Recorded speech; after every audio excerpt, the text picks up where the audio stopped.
keissa on kampaja. Perjantaina hänellä on kiire toissa.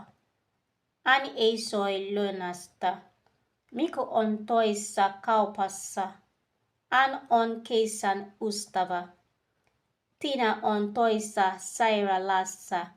Sairaanhoitajien kanssa. Hän ei ole toissa tiistaina.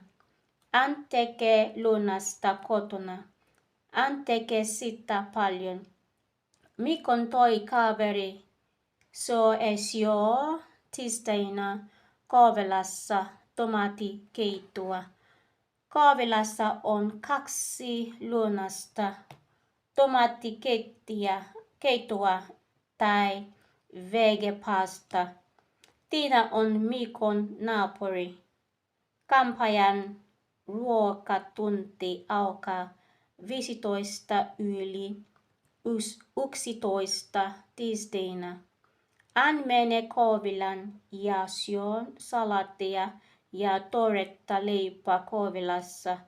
Keskiviikkona lääkäri syö sama ruoka kuin tiistaina. Myyjä käy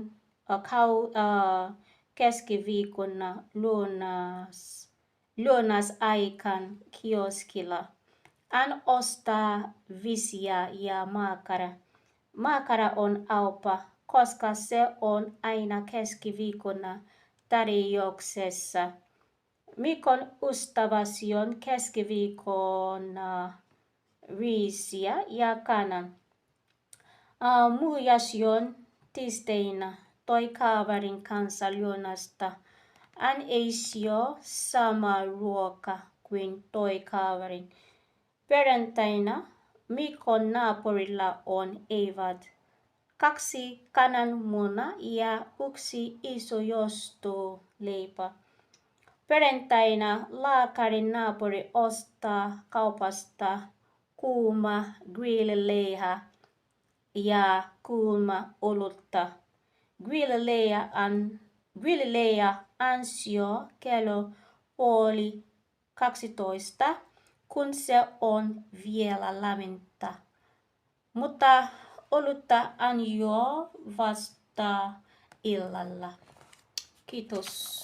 Please read my reading skills in Suomi after 4 months of learning. Thank you.